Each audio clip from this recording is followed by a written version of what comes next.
Sa political lens po, Professor, gaano nga ba kalaking dagok sa kredibilidad ng gobyerno natin na nauna, ang mismong nag-announce pa ay ang Pangulong Marcos Jr. na yun nga po si Zaldico ay hawak na ng Czech authorities and then suddenly biglang sinabi na wala na sa kustodiya ng Czech authorities si Zaldi. Ano pong ano nito? Anong epekto nito sa tiwala ng publiko sa mga announcements na gagawin din ng ating gobyerno? Naku, napakalaking dagok nito, DJ Chacha. Una, no, nakakaapekto ito sa kredibilidad ng ating administrasyon. Hindi ko alam kung sino yung may handling ng communications o ito ba ay reflection lamang o reflection ba na talagang poor communications on the part of the administration sapagkat ang una pang bumitaw ay ang ating mismong Pangulo. So talagang hindi na ito maikukubli na kung saan kitang-kita dun sa kanyang post na huli na. Tapos biglang sa susunod na statement, biglang kumambyo ang Palace press officer na kung saan di umano binigyan ng ibang interpretasyon yung pagkakagamit ng terminong nahuli na. 'Di ba? So nakakalungkot isipin kasi yung kredibilidad na ito ang tama hindi lang actually sa administrasyon bagkus mismo sa ating pangulo.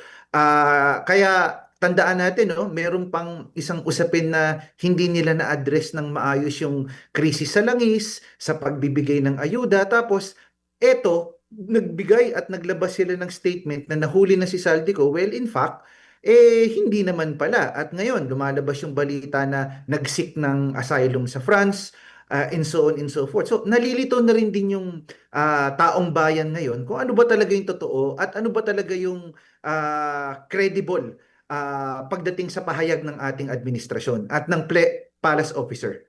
So, base po sa pagkakaintindi ko, Prof, doon sa sinasabi ninyo, clearly may communications failure sa panig nga po ng administrasyon. Ngayon, ang tanong, since nangyari na po yan, paano po nila susolusyonan ito at lulusutan? Ano po bang dapat nilang gawin? Aminin na nagkaroon ng pagkakamali? Or ano po ba? Ano bang po pwede nga nilang gawin?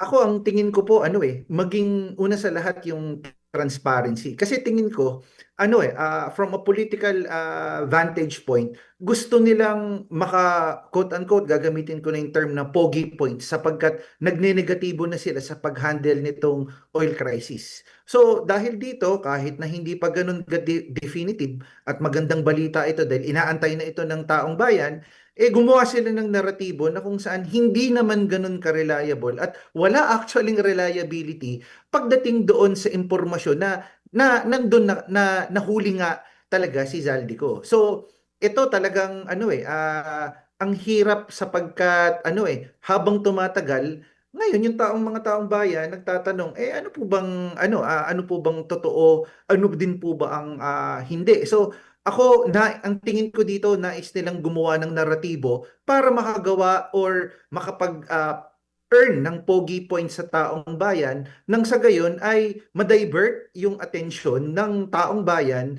doon sa ongoing crisis at sa inflation na nararamdaman natin. So, ang sinasabi nyo po ngayon ay itong ginawa nila ay clearly pagpapapogi dahil hindi na solusyonan yung oil crisis ng Exactly. maayos. Oo. Exactly, DJ Oo. Chacha. So, Oo. Pangalawa, sige, nais ko lang puntuhin, for all we know, halimbawa, tumulak si DOJ Acting Secretary Bida papunta doon. Alam mo, for all we know, baka hindi natin alam, bago sila pumunta doon, wala na. So pinanindigan na lang doon na kunwari may emisaryong papunta and pinaglalaroan lang natin yung thought or yung idea para nang sa gayon ang dating talaga ngang meron kasi kailangan maging mapanuri na tayo doon sa hakbangin. Kaya nag-iisip ka na ng mga ganitong bagay kasi yun, it becomes a credibility issue. So ako pinanindigan kaya kunwari o pwedeng sabihin natin na talagang tumulak ang delegado ng DOJ doon. Pero kung tutuusin, baka pagdating doon, for all we know, wala naman na rin din talaga.